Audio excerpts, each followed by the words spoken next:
چې پاک الله ورته غوسه شي وهابي ترې جوړ شي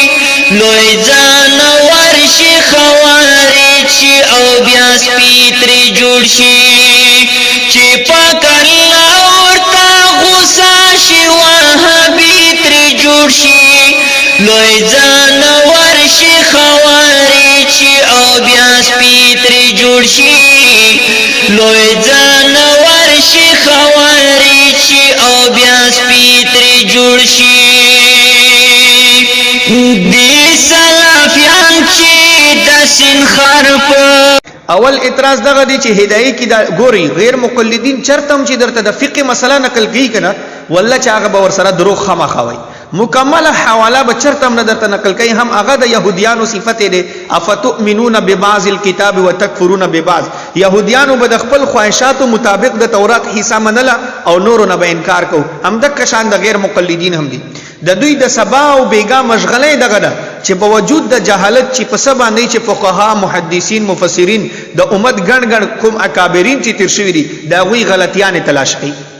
بس دې د وجه نه به د غیر مقلدینو ته هدایت هم نه مولويږي ځکه چې حدیث د بخاری دی رسول الله صلی الله علیه وسلم فرمایي چې د الله ارشاد دی حدیث قدسی دی من عاد لي وليا فقد اذنته بالحرب الله عز وجل فرمایي چې څوک د زما ولی زما د ملګرو سره دښمنی ساتي هغه سره زما د جنگ اعلان دی او د الله د جنگ اعلان مطلب دغه دی چې الله به دې سړی نه د هدایت توفیق سلب کی توفیق زنه واخلي ځکه د غیر مقلدین باوجود د جهالت په امت په ګڼ اکابرینو باندې دا گمراهی او د کفر ټاپې لګي الله زنه هدایت توفیق غستی او دا په د گمراهی کې بیا مخ کی زی حتی چې بیا منکر حدیث جوړ شي بیا قادیانی جوړ شي بهرحال اوله مسله دا چې په هدایت کې وایي چې لیکلي دي چې خزه خپل مور سره اغوا سره نکاح حالانکه دا دی باندې تفصیلی کلیپ زما موجود دی هدایت کی شروع کی کتاب النکاح کې باب المحرمات محرمات او باب چې دا حرامه ده دا پاغي کې مور خور ترور چې څومره محرمات دا غي ذکر کړي دي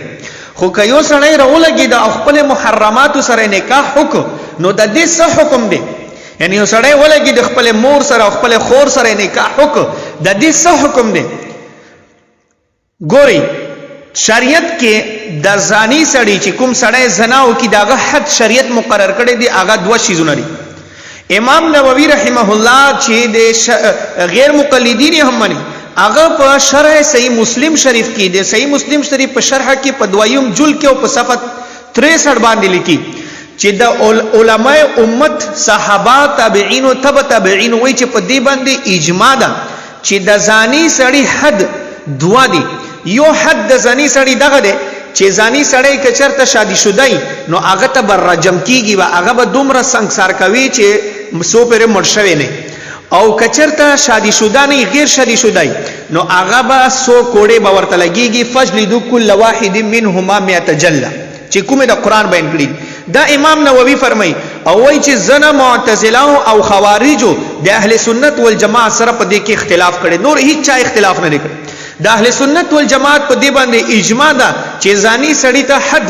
لګولو دوه صورتونه دي یا به هغه په کاڼو باندې دومره ولې چې په کاڼو باندې مرشي او یا به اغلا ته اغلا کوي کوړې به ورته لګي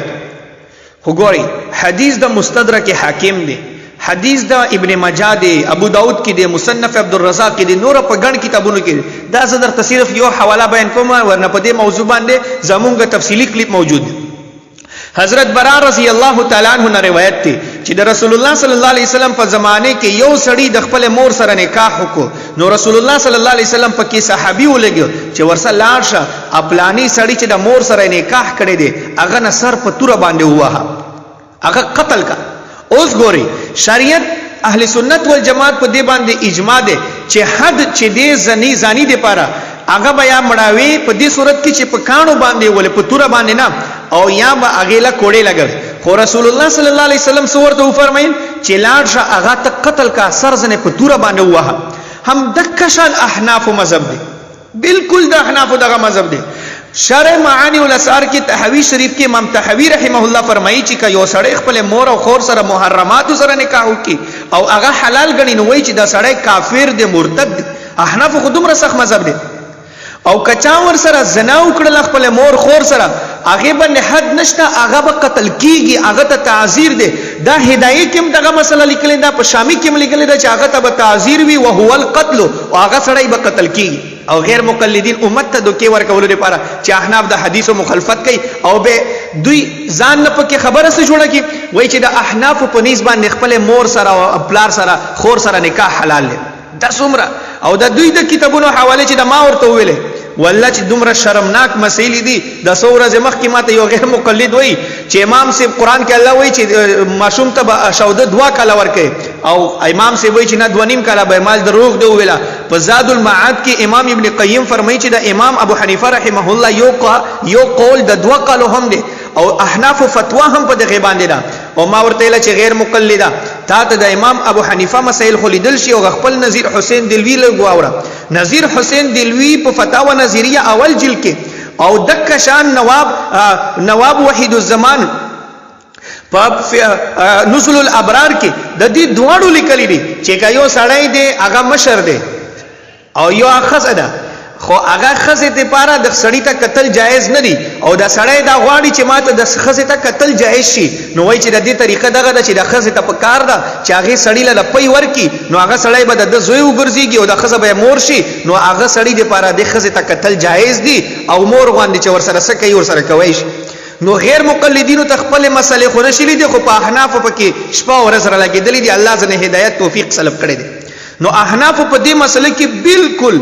دا حدیث موافقت کړي، او دا حدیث رسول الله ورته د قتل حکم کړو هغه سړی ته، او دا حدیث ته مستدرک حاکم کې، ابن ماجه، ابو داود کې، ترمذی، مصنف عبدالرزاق دې ټولو نقل کړي. هم دغه مسله د احناف هم ده. پاتې شو دومره مسله چې یو سړی چاله پیسې ورکړو، په پیسې باندې ورسره زنا وکړه، نو په دې باندې احناف وایي چې حد نشته. د احناف د مسله هم بالکل د حدیث مطابق ده. خدا غیر مقلدین دوکا ورکی دی باندې تفصیلی کلیپ زمونږه موجود دی. احناف مسله دغه ده چې په دې صورت کې بام سړی ته چون کې حدود او قصاص چی هغه په شبهات سره ساقط کیږي پریوزی، نو دلته شبهه راغلی ده د پیسو لوجه نه، ځکه به حد نه. خو احناف مسلک دغه دی چې په دې کې به تعذير وي. او ګورئ دا احناف د مسله په حدیث باندې مبني ده. دا د مصنف عبدالرزاق داغه اوم جلد دی. مصنف عبدالرزاق اوم جلد دی او صفحه 407 ده. باغی باندې حدیث ته 13652. اخبرنا عبد الرزاق قال اخبرنا ابن جريج قال حدثني محمد بن الحارث بن سفيان عن ابي سلمة بن سفيان ان امراه جاءت. دا امام عبد الرزاق په یو سند سره اولان دی ور سره بل سند دی. عبد الرزاق عن ابن عيينة عن الوليد بن عبد الله عن ابي طفيل ان امراه اصابها جوع. لاندې ور سره دریم بل سند دی. قال اخبرنا ابن جريج عبد الرزاق قال اخبرنا ابن جريج عن يحيى بن سعيد عن ابن المسيب ان عمر بن الخطاب اتي بامراه لقيها. په ګڼ سندونو سره په دې باندې تفصیلی روایت موجود دي چې حضرت عمر فاروق رضی الله تعالی عنہ په زمانه کې اغله یو خزر اغله، او دا ورته ویل چې یا امیر المؤمنین، اے امیر المؤمنین، اقبلت اسوق غنما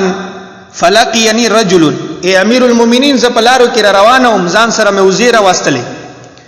په لارې کې نو ما سره یو سړی ملاقات وشو. فحفن لي حفنه، او وی چې ماته یو موټی کجوري راکړې من تمرین، بیا وی چې ثم حفن لي حفنه من تمرین، بیا یو موټی کجوري راکړې، بیا راکړې یو موټی کجوري.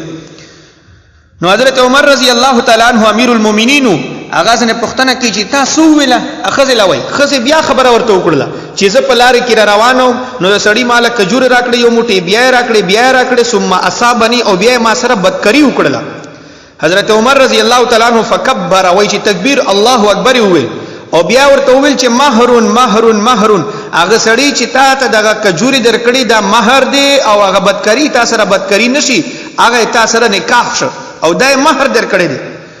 او د دوم سند چې ما درته وی په دې کې صراحتن الفاظ دغه راغلي ودرع عنها الحد، چې حضرت عمر رضی الله تعالی عنہ دغه خزنه حد ساقط کو، حد نه پولګو. هم دغه خبر احناف هم کوي کنه چې حضرت عمر رضی الله تعالی عنہ امیر المؤمنین او د صحابه په موجودګۍ کې دا فیصله کړی دا، او یو صحابي هم په اعتراض نه کړي. کچرته غیر مقلدین اعتراض په احناف باندې کوي، نو ټول نه اول اعتراض په حضرت عمر باندې وکي. د کشان په دې باندې نور غن روایت کې خو د خبره معنی وګديږي چې بهرحال نو احناف هم دغه وی چې حد چون کې په شک او په شبهه سره ساکت شي د حدیثونو قاعده ده احادیثونو نه مشهور حدیث دی چې الحدود تندر او بشبهات حدود او شبهه قصاص د په شبهه سره او په شک سره ساکت کیږي حضرت عمر رضی الله تعالی عنہ چې ورته هغه ته حد نه دی لګولې چې هغه خزه ورته صفا وای چې امیر المؤمنین ماته مال راکو بیا ما سره زنا وکړه هغه به وجود امیر المؤمنین ورته فرمایي چې دا په مہر کې شمارل شي تاسو حد بزر بدر حد نه په لګو نو احناف هم دغه وی چې په دې صورت کې حد نشته دی البته قاضي چې کومي د وخت جج هغه به د کستا تعذير سزا به ورکي سخت ترينه سزا به ورکي چې دا خلق د سړی عبرت وګرځيږي او دا خلق د نرمانه کی اوس غیر مقلدین په احناف باندې خو اعتراضونه کوي او هغه حدیثونو حالانکه د احناف د مسلک د حدیث مطابق دی د حضرت عمر نور ګڼ حدیثونه دي او هغه خپل د کتابونو ګندا مسائل والله چې دومره زیات دي چې په دې باندې زمونږه مستقل یو بیان پروت دی الله د دې فتنې نه د امت